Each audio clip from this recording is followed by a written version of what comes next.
Welcome to part 2 of my projects reading vlog. I'm reading 4 different books that all had project in the title.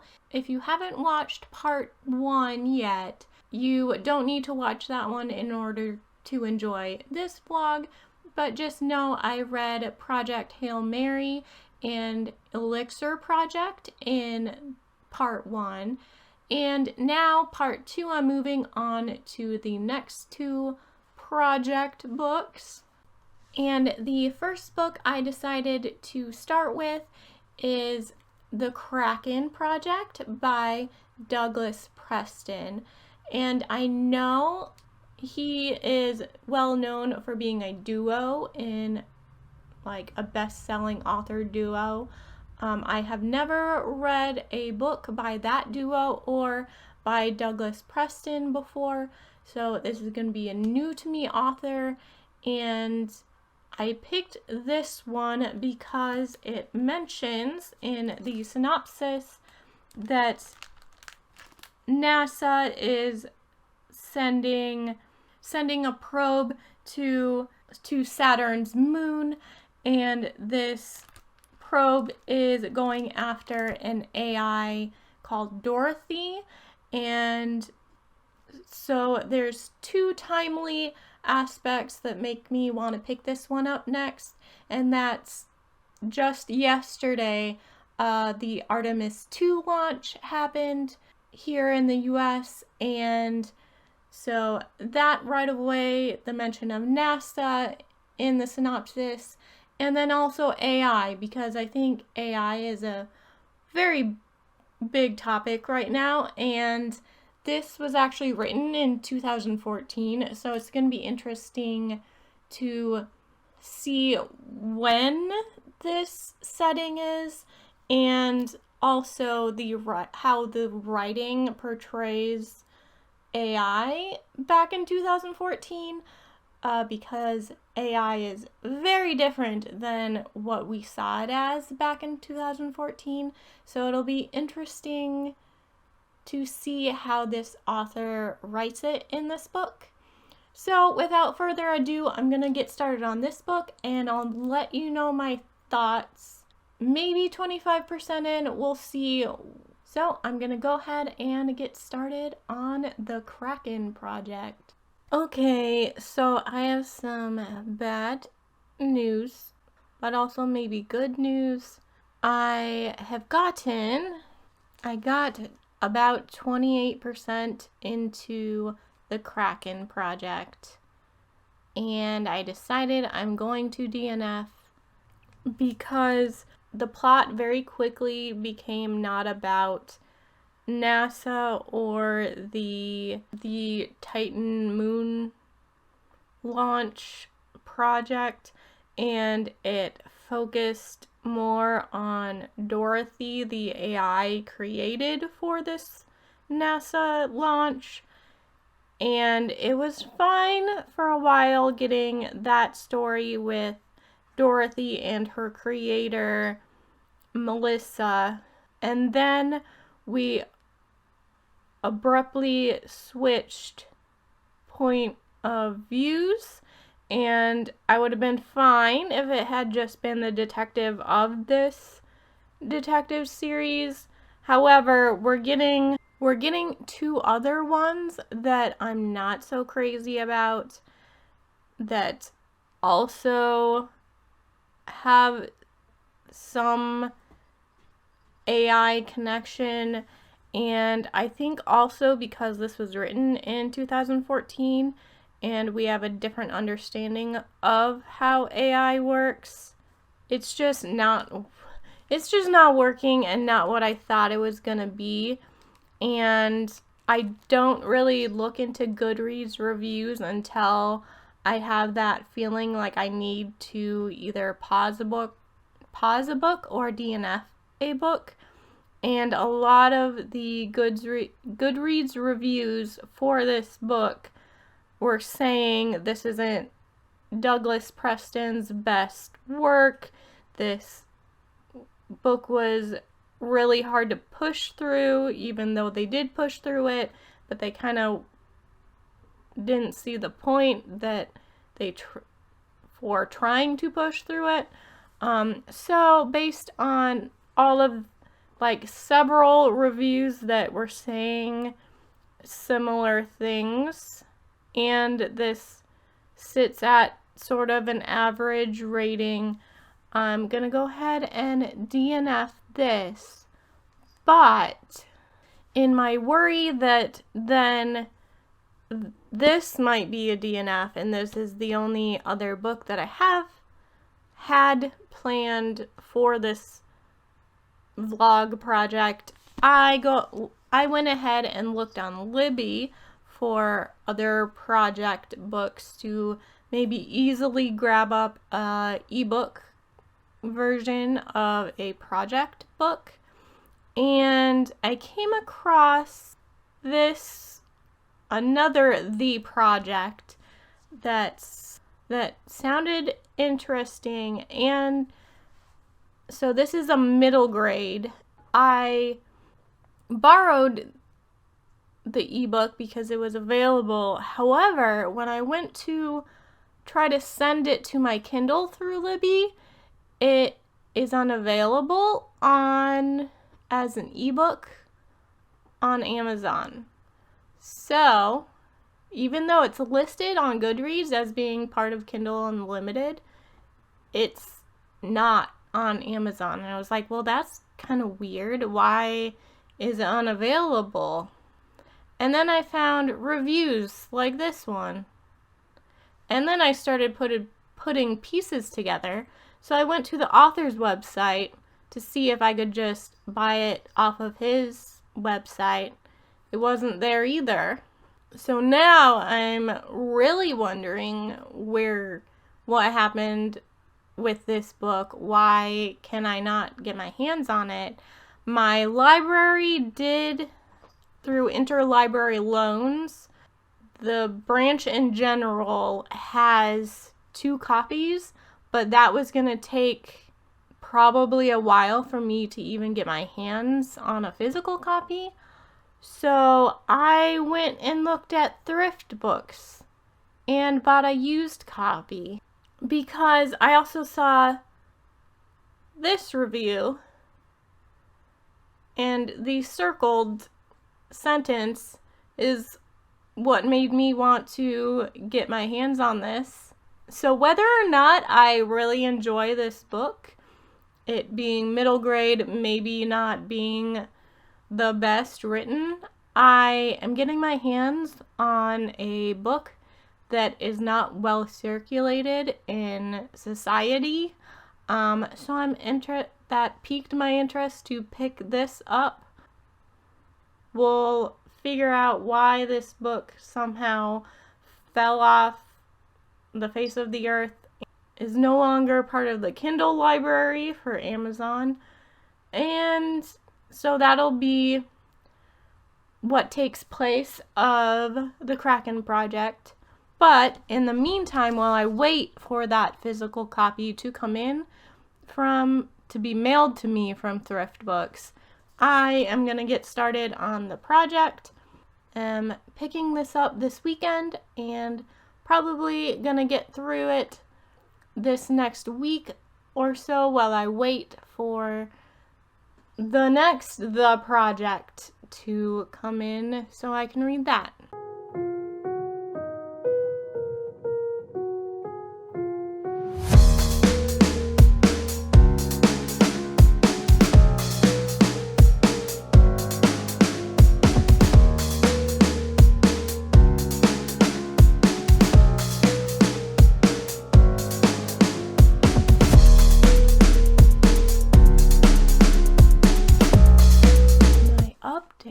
On the project, I'm about a little less than 50% through this book.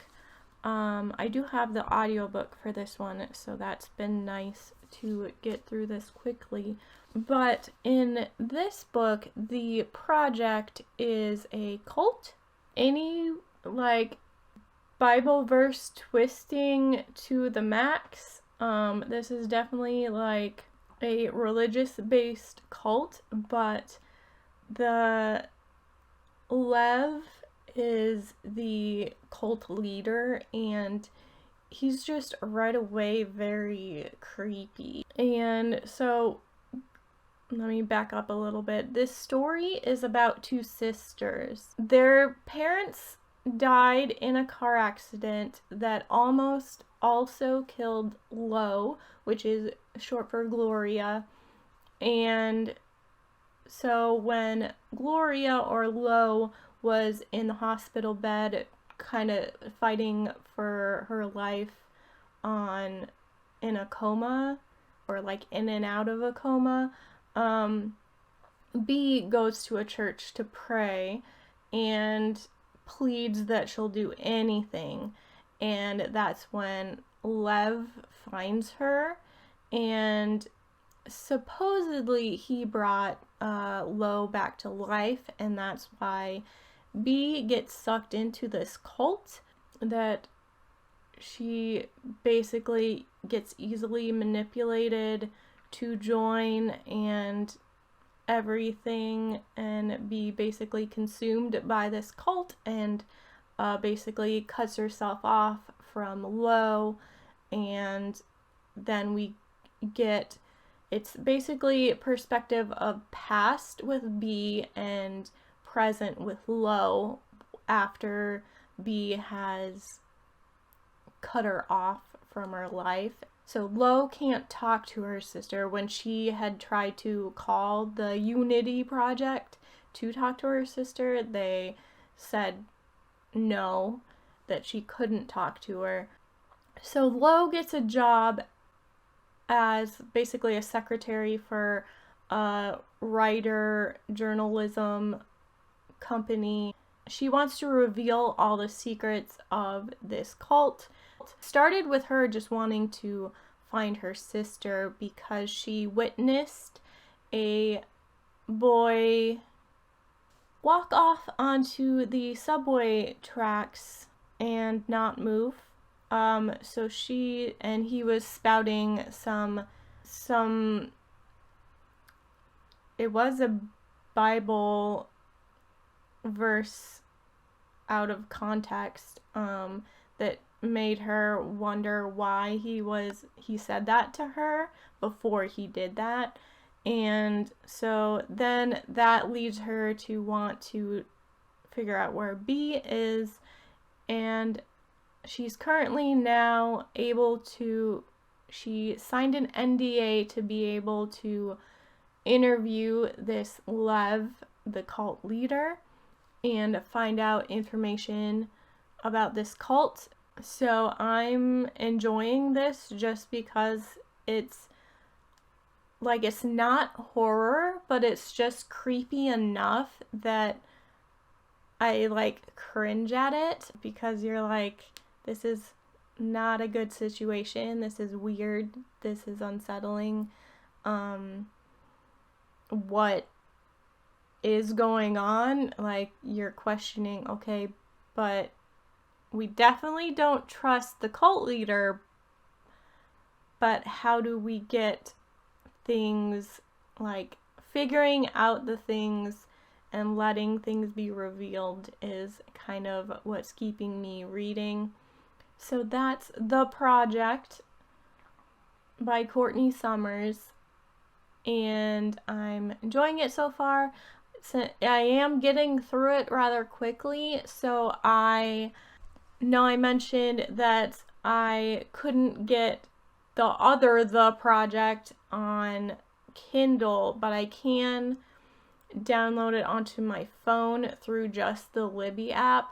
So I did do that in case I don't get my physical copy in soon enough, and I did read the first chapter of that, and it's gonna probably be a good tonal shift after this book. So that's my update for today, and I'll probably wait till the end of this book to reveal any more, because to keep it spoiler free, I think there's not much more I can say other than telling you if it panned out well. So I'll catch up with you when I finally finish the project.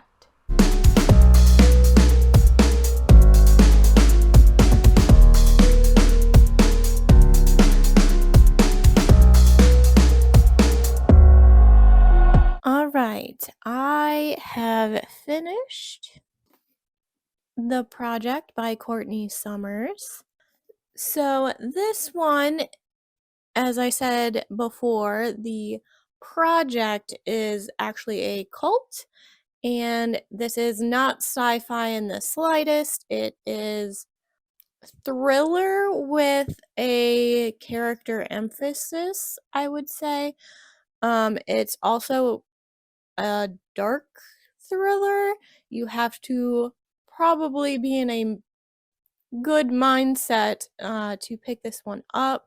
Everything I said in the previous clip is not really a spoiler for where this one goes, so I'm gonna say that's the only full explanation I will give for this was what I said in the last clip. We have a creepy cult leader and two sisters, and the story mainly revolves around these two sisters. And if you ever had that book where the, I guess, villain of the story makes you want to throw up, you are so unsettled that it makes you sick to your stomach. This definitely does that, especially if you are already following the Christian faith, and how much this man twists it even more to his own ends is very gross. It does give a good message otherwise, I think.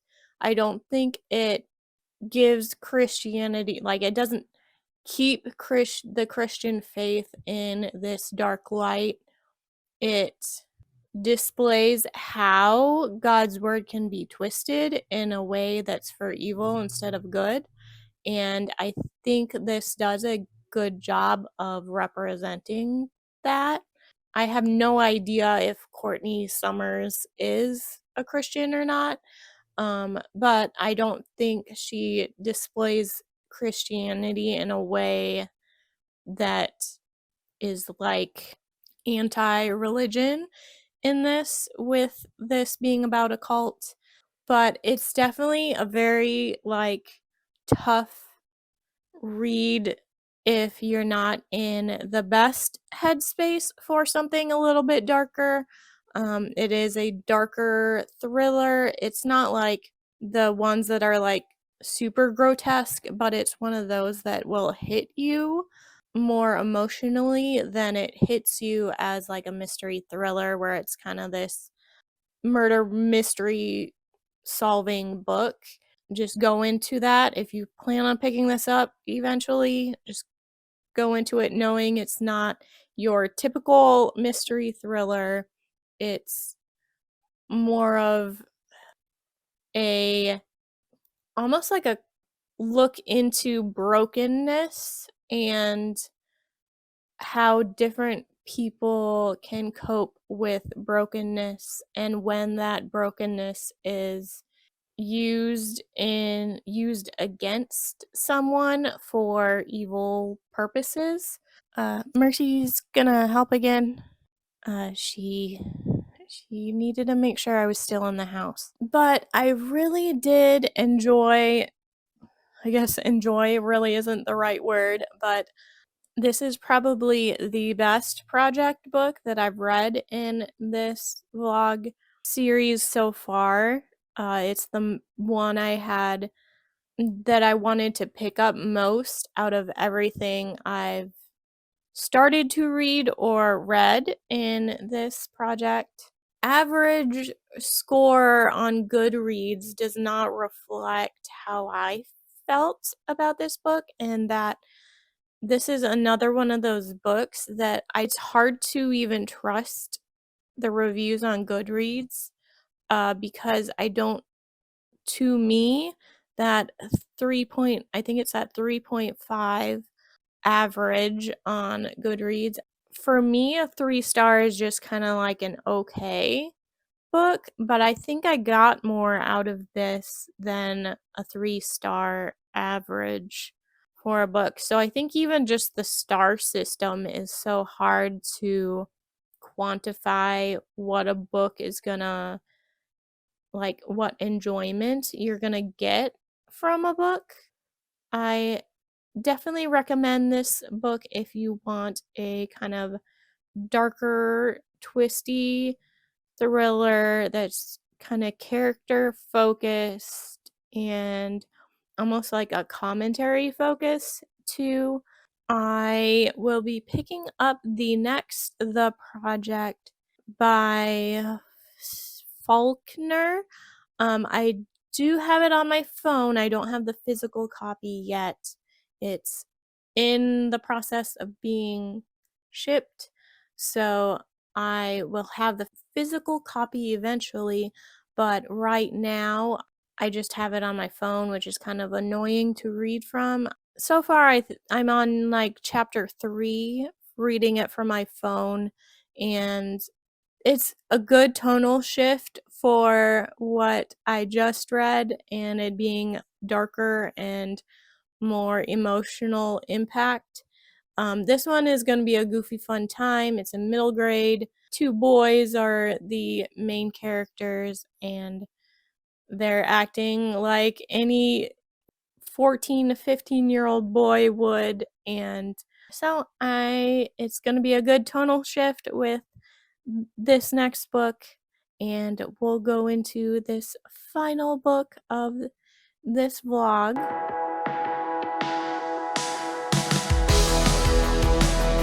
So I'm gonna give you an update on The Project by Falkner. So I still only have this middle grade on my phone. I've gotten to chapter 7, but I really don't like reading on my phone. There's too many distractions to click off to. The text I've been able to fit better to my phone, but it's just, I think everyone can understand using your phone to read is not the best option out there. I will be getting my physical copy later this week, but right now my check-in is at chapter 7. I'm about 22% of the way into this middle grade book.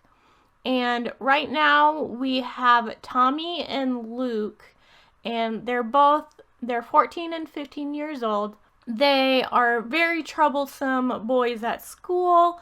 I believe it's Tommy has the risk of getting expelled from a prank they pulled, but a teacher gives him the ultimatum of proving a specific book is the most boring book for like a book report assignment, and if he can do that, then that's basically his punishment for, I can't remember what exactly prank he pulled, but he has to prove this book assigned is boring and how it's boring, and through doing some research on that, he stumbles across that there's this article online about the most boring book, but this boring book is by Leonardo da Vinci. There's only one known copy in the world, and it disappeared after transferring somewhere, and so there's only one copy of this book, and he found that interesting. The Tommy and Luke's town is about to get this really bad storm, and currently flooding is an issue for their town, so they are helping their library get all the books out of the basement that they have stored down there. While they're transferring all these books out of the basement, Tommy sees that one of the covers of the books looks exactly like this most boring book written by Leonardo da Vinci. And so he is intrigued to go back and find this book. And that's pretty much where I left off. But I also thought it was super interesting that I had a hard time getting a hold of this book, and in this book there's a book that there's only one copy of. So I thought that was interesting and kind of ironic that happened to me. So that's my check-in for the project so far, and hopefully I get my physical copy sooner than later in the week like the tracking number says. But I will check in with you when I'm 50% through the book.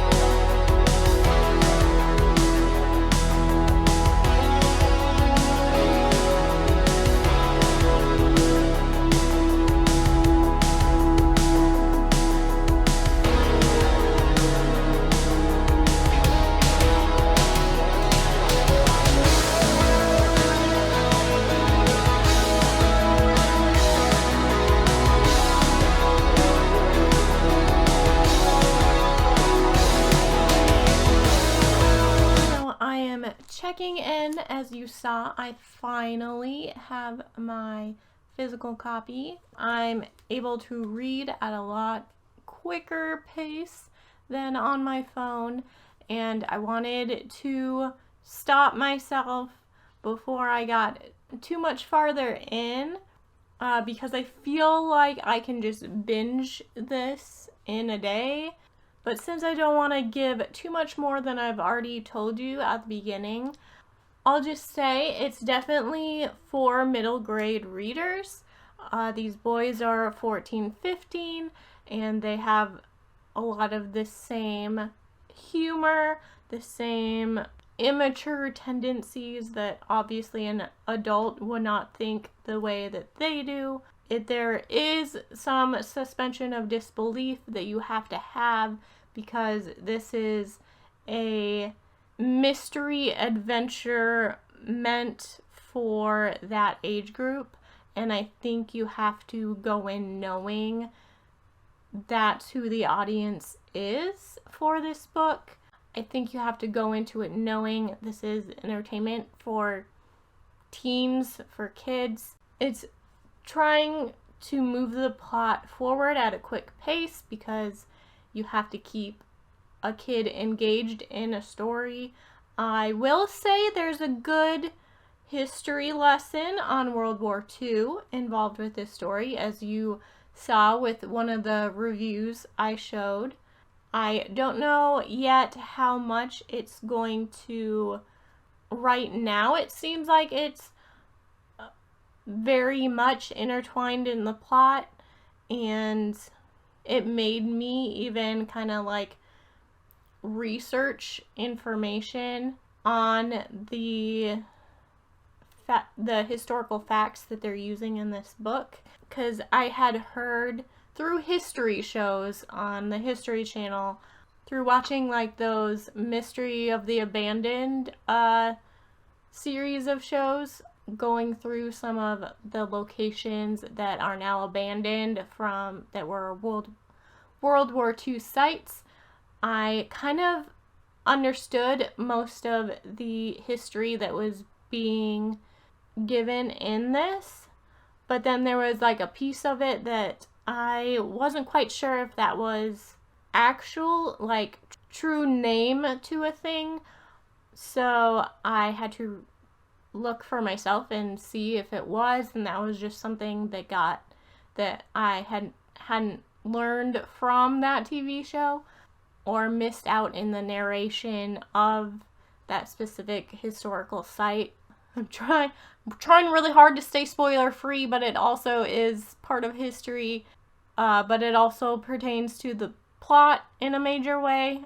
Right now it's just that the most boring book is a big piece of this the plot to the story. So it's around this specific book and why it's so important and why it's so rare. I'm kind of at this point unsure why the author either pulled this from Amazon and his website. I'm unsure why that's a thing still. Maybe this was one of his more debut books that he just didn't feel proud of anymore, but then I don't understand that it's also still circulating as a physical published copy. So I guess I'm unsure why that is. The irony behind having a book that's hard to find and get your hands on.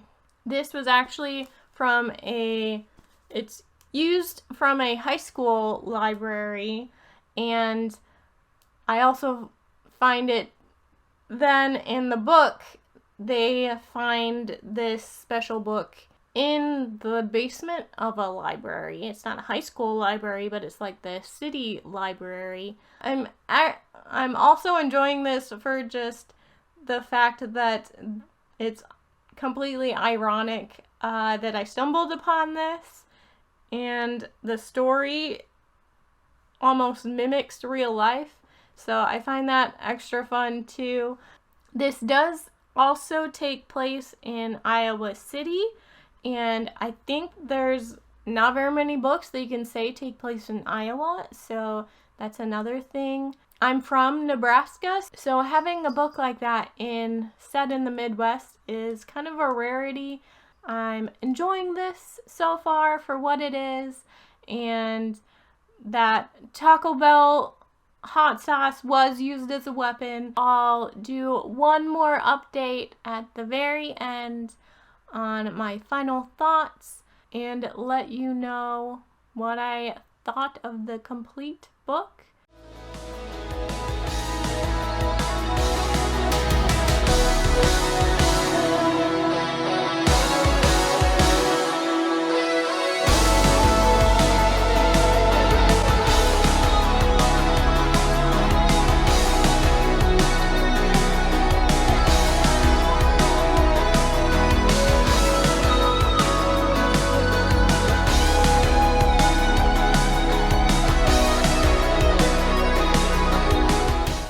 So I have finished The Project by Brian Falkner. However, before we get to the book, I was finishing up this book outside and I kind of had a Disney princess moment. I wasn't able to take a photo or video, so you'll just have to believe the story or not. But I was sitting on my patio, and as you have probably seen in some of the clips I do outside, I have 2 bird feeders near my patio. When you're sitting out there and just sitting really still reading a book, I'll have some birds land to eat, even though they're like maybe feet away from me. So I've had many of those moments before, but today was the first day that I actually had not 1, but 2 birds be like hopping on the concrete around my feet. So first I had this type of bird, hopping underneath my chair looking for food or bugs. And then because this bird was hopping around and it seemed safe, I had this type of bird then kind of hop near it, but it didn't stay very long. It just kind of was like, it kind of got too scared to stay. That brown bird, it hopped around for a little while before it just took off, and obviously because I was trying to stay as still as possible, I did not get a video of these birds hopping around, but you'll just have to believe me that this happened. But so I had a moment.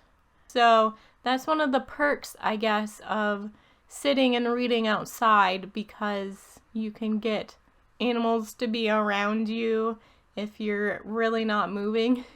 So that's my story time before I tell you about the book. This book, so I realized if you know World War II history well, you'll know that this cover that I got really does kind of give away some of the plot to this book. So don't stare at it too closely. But so I really did end up enjoying this, even for a middle grade. And like I said before, it is very heavy World War II history. And I think that's like the strongest aspect of this book, especially for it being a middle grade and it's teaching. It really teaches you some historical facts on World War II, some background information. It's a lot of information that I personally didn't learn specifics of in class while we were going through World War II history. A lot of the stuff I knew because of watching the History Channel, like I mentioned. And this book definitely had me researching more into what was presented, and also like checking my memory of things that I had learned. This book presents history in a way that it's cool to know history, and that it's, for these characters, it was helpful to know World War II history. And also it promotes knowing a second language, because that also becomes helpful in this book. So in this case, knowing German became helpful. So I still am unsure why it's not widely available, because all the options on Amazon are buying used. And there is only one new copy. So I don't know why this is such a hard book to find. I personally don't understand why it was pulled from like the Amazon ebook marketplace. I guess non-spoiler reasons, there's a few that I could maybe make the argument for, which is that like World War II and not the Nazi party and that history in general is kind of a sensitive thing right now.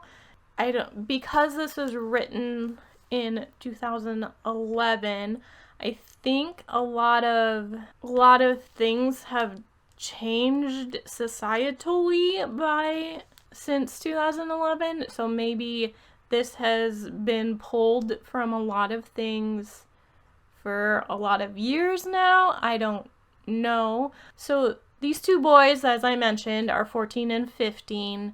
They also have that normal boy crush you have on your teacher, that they think because she's a younger, newer teacher, they kind of get this crush on her. And through, I think pretty early on in the book, one of them just makes the offhand comment about her maybe being a stripper before she became a teacher.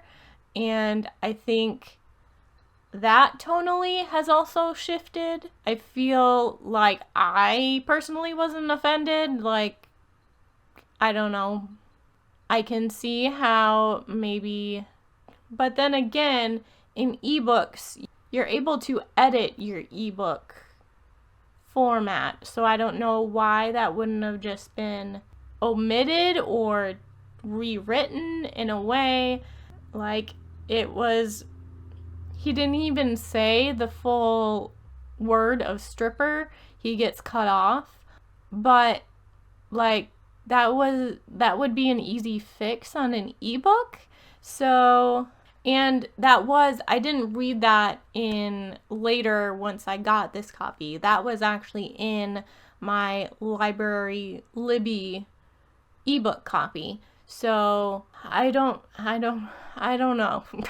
I can see how that could be derogatory towards women, and that could have just been changed for the ebook copy to stay available, but then that also leads me to the fact that World War II in general, this heavily portrays World War II and the bad guys of World War II, and it never portrays them as good guys, though. So it just makes me wonder even more why, because it gives such a good history lesson that I can only assume it's the sensitivity aspect behind speaking about this subject. I personally think this is a fantastic history lesson, especially for this age group of these boys that are 14, 15. And I think you would get a good history lesson from this book, but also these two boys have such a good friendship between each other that it even represents having a strong friendship bond. And I think that's also important for stories to have. And so I really don't understand why this book was so hard to get a hold of, but I am so glad after DNFing the Kraken Project that I decided to supplement with this one, because I would have never found this book had I not moved on from a book I wasn't enjoying. I ended up enjoying it so much more than I thought going in, based on obviously the reviews I was looking at. And I think even though it is meant to be like a teen middle grade, I think adults can also get something out of this because of the historical facts that are given in this. And like I said, I had a fun time researching stuff that was presented in this, stuff that I thought I remembered, looking up the places that were talked about in this. That's always fun for me to do with books. If you're traveling somewhere, even if it's just certain places in the UK or Italy, that I really enjoy just looking up images of the places that they're visiting. And so that's another thing that I got out of this. And obviously not spoiling anything, but the ending is one of my favorite types of endings you could have for a book. Ending has a twist, and that's all I'm gonna say. If you can get your hands on this book, whether it's through your library happens to have copies of it, or you can get it used like I did, I had a good time with this book, and I'm so glad that I did pick this up. And I have another book that's gonna be on my shelf that will have a story of its own. So this project vlog has been pretty successful, I think. And I had one DNF out of all of them. Part 1, I didn't really have perfect reads, but I had enough enjoyment out of those two books. And I think this part 2 was the most successful of this entire vlog theme. So if you enjoyed doing this project with me, please hit the thumbs up button. And if you have stumbled across this vlog and want to see more bookish content from me, please subscribe to my channel, and I hope to see you in the next video.